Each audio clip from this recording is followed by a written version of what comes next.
Bismillahirrahmanirrahim. Assalamualaikum warahmatullahi wabarakatuh. Innal hamdalillah nahmaduhu wa nasta'inu wa nastaghfiruh wa na'udzu billahi min shururi anfusina wa min sayyiati a'malina. May yahdihillahu fala mudilla lahu wa may yudlil fala hadiya lahu. أشهد أن لا إله إلا الله وحده لا شريك له وأشهد أن محمدا عبده ورسوله ولقد قال الله تعالى في القرآن العظيم يا أيها الذين آمنوا اتقوا الله حق تقاته ولا تموتن إلا وأنتم مسلمون وبعد وبشرح لي صدري ويسر لي أمري واحلل عقدة من لساني يفقهوا قولي اللهم انفعنا بما علمتنا وعلمنا ما ينفعنا وزدنا علما اللهم إنا نعوذ بك من زوال نعمتك وفجأة نقمتك وتحول عافيتك وجميع سخطك. إخواني وأخواتي في الدين أعزني وأعزكم الله. Bapa dan Ibu yang selalu dimuliakan oleh Allahu Jalla wa'ala, Majlis Ta'lim Masjid Al-Fattah Jatinegara yang selalu dalam lindungan dan penjagaan Allahu Jalla Jalaluh. Melanjutkan kajian kita, pembacaan kitab Umdatul Ahkam, kumpulan hadis-hadis sahih yang dikeluarkan oleh Al-Imam Al-Bukhari dan Muslim, hadis-hadis yang menjelaskan tentang hukum-hukum Islam.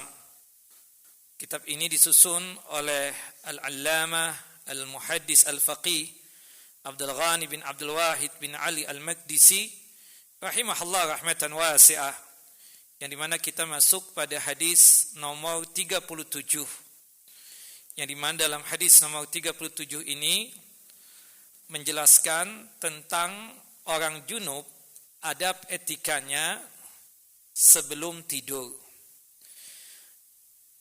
Disebutkan di dalam hadis Abdullah bin Umar bin Khattab radhiyallahu anhuma, semoga Allah Jalla wa ala meridhai beliau, ana Umar bin Al-Khattabi radhiyallahu anhu qala, bahwasanya Umar bin Khattab, semoga Allah Jalla wa ala meridhai beliau, berkata dan bertanya kepada Nabi sallallahu alaihi wasallam, ya Rasulullah, ayarkudu ahaduhuna wa huwa junubun?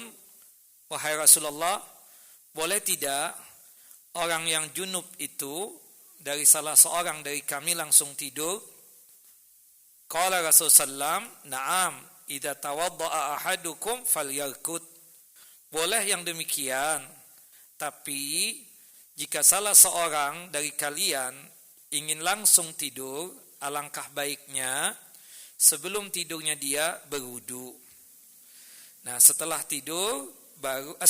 dia tersebut berwudu baru tidur. Hadis ini sahih, dikeluarkan oleh Al-Imam Al-Bukhari dalam kitab sahih beliau pada nomor hadis 287, dan hadis ini juga dikeluarkan oleh Al-Imam Muslim dalam kitab sahih beliau pada nomor hadis 306. Berkaitan tentang sosok rawi Abdullah ibnu Umar bin Khattab telah kita jelaskan pada kesempatan yang lalu, yang dimana disebutkan di dalam hadis, ya, pada awal-awal ketika membahas tentang masalah, ya, berkaitan dengan taharah, ya, berkaitan tentang masalah bersuci, disebutkan tentang sosok Abdullah ibnu Umar bin Khattab, salah seorang perawi hadis yang paling banyak meriwayatkan hadis Nabi sallallahu alaihi wasallam. Lebih dari 3.000 hadis dari jalurnya beliau radhiyallahu anhuma.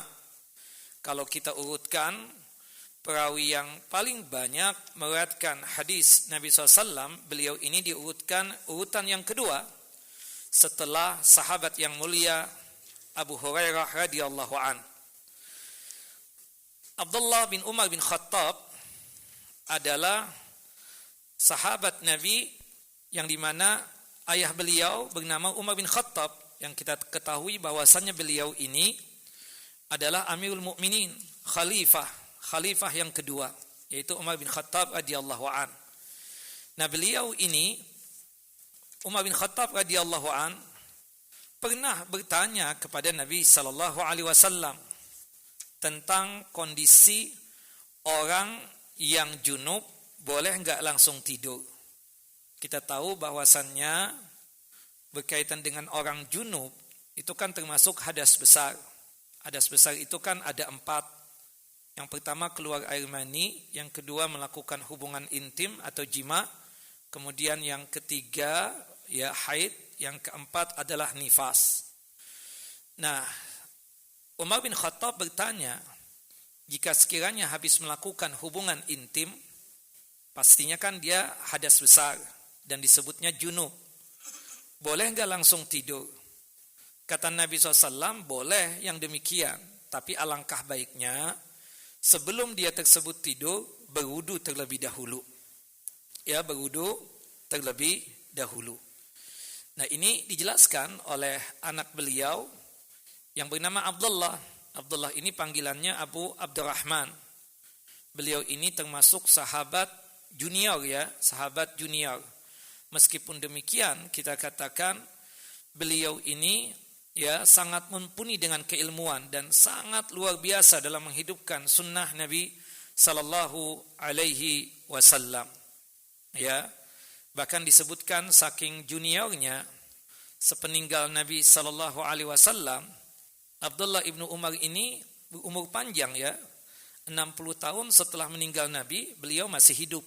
Ya, menunjukkan beliau adalah seorang sahabat yang panjang umur meninggal dunia itu pada tahun 73 Hijriyah di kota suci Makkah Al-Mukarramah. Naam.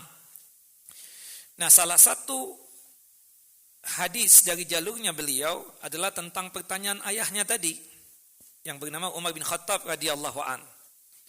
Ayar kudu, ya, apakah boleh ya ahaduhuna wa huwa junub, jika salah seorang dari kami ini junub itu langsung tidur.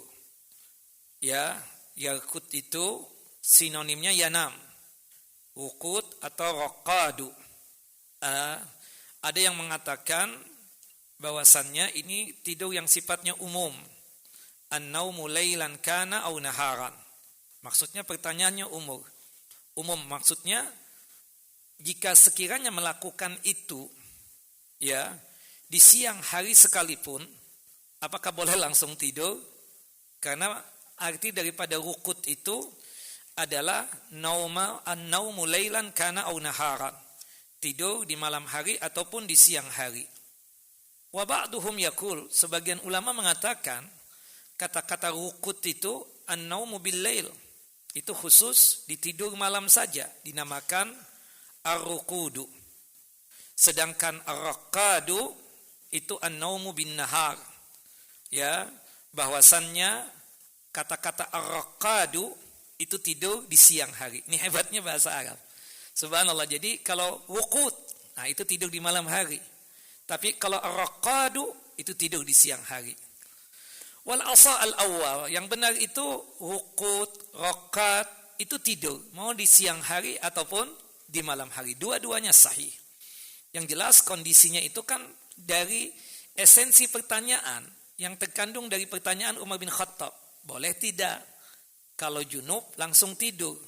Boleh kata Nabi, tapi alangkah baiknya sebelum tidur tersebut dia berwudu. Wallahu a'lam. Dan itu kan bersesuaian dengan adab etika sebelum tidur. Salah satu adab dan etika sebelum tidur itu apa? Berwudu. Sebagaimana disebutkan di dalam hadis Barra bin Azib radhiyallahu anhu, hadis yang dikeluarkan oleh Al-Imam Al-Bukhari dan Muslim. Qala Rasulullah sallallahu alaihi wasallam. Rasulullah sallallahu alaihi wasallam bersabda, "Idza ataita majja'aka fatawadda wudu'aka lis-shalah." Apabila engkau mau tidur, maka hendaknya sebelum tidur itu apa? Berwudu.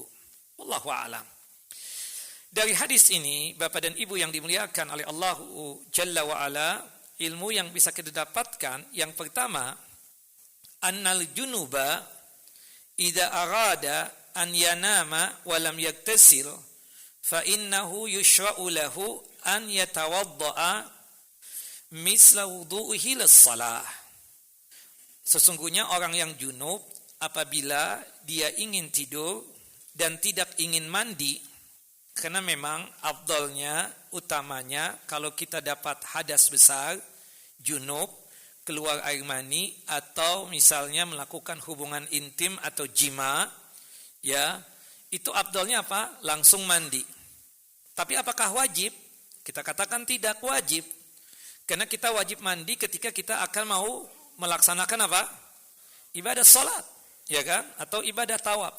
Karena dua ibadah ini syarat sahnya adalah suci daripada hadas, baik itu hadas besar ataupun hadas kecil. Hadas besar disucikan dengan cara mandi, sedangkan hadas kecil disucikan dengan cara berwudu. Jika kita tidak bisa mandi dan tidak bisa berwudu, maka diganti dengan apa? Tayammum. Nah, jika sekiranya kita malas untuk mandi, bolehkah ditunda mandinya? Karena kita tidak akan melaksanakan sholat atau tidak akan mau melaksanakan tawaf. Tidak mengapa yang demikian, boleh.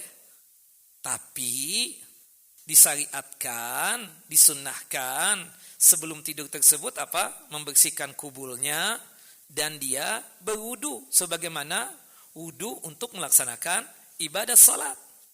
Karena berwudu sebelum tidur itu bagian daripada adab dan etika sebelum kita apa? Tidur. Dan itu bersesuaian dengan hadis yang kita bacakan tadi.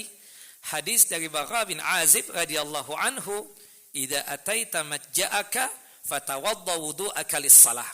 Apabila kalian mau tidur, maka hendaknya sebelum tidur itu apa? Berwudu. Naam. Taib. Hatta misalnya Ustadz, kalau kita sudah kecapean, kelelahan, karena habis melakukan hubungan intim, karena biasanya kalau keluar air mani, itu datang capek dan lelahnya kita. Boleh nggak langsung tidur? Berdosa nggak kira-kira? Kita katakan tidak, cuma menyelisih sesuatu yang afdal. Karena ketika kita berwudu, ya sebelum tidur, itu malaikat mendoakan kita. Malaikat apa? Mendoakan kita. Tapi, ya sekali lagi, kesimpulannya, sunnah berwudu sebelum tidur itu adalah bagian daripada adab dan etika. Meskipun dia perempuan haid, meskipun dia perempuan nifas, kita tahu kan, ya salah satu yang membatalkan wudu kita apa? Segala sesuatu yang keluar dari kubul dan dubur kita. Perempuan haid dan nifas kan keluar darah di kubulnya itu, yaitu darah haid dan nifas. Ada pertanyaan dari ibu-ibu, apa manfaatnya wudu itu? Toh juga kalau kita berwudu, enggak ada manfaatnya. Maksudnya mereka batal juga kan saat dianggapnya. Kita katakan benar. Tapi ini sebagai cara untuk menjalankan apa? Adab dan etika. Termasuk tadi kita yang junub, dapat air mani, ya kan? Habis melakukan hubungan intim, kan hadas besar. Hadas besar disucikan dengan cara apa? Mandi. Ya, tapi berhubung kita tersebut malas mandi karena memang belum wajib, karena kewajiban mandi itu kan ketika kita akan melaksanakan ibadah sholat. Ya, disunnahkan untuk berwudu. Kalau kita membahasakan apa manfaatnya juga untuk wudu, untuk apa? Untuk kita ini yang junub, karena kita kan mendapatkan hadas besar. Nah, disitulah poinnya. Tidak lain kita menjalankan wudu tadi sebelum tidur, padahal kondisi kita hadas besar. Itu tidak lain menjalankan sunnah atau adab etika sebelum tidur. Naam. Kenapa juga wal hikmatu fihi annahu ya yukhaffiful hadas. Hikmahnya tidak lain untuk meringankan hadas, ya meringankan hadas. Wajhul istidlal, pengambilan dalil dari hadis ini. Anna qaulahu na'am idza tawaddaa. Ucapan Nabi, ya boleh dia, tapi alangkah baiknya dia berwudu. Dalilun ala istirati dzalik. Ya, dalil menunjukkan syarat untuk ya melaksanakan adab etika sebelum tidur tadi berwudu. Ya, li'annahu allaqa al-idna bisyarti wal qawlu biwujubil wudu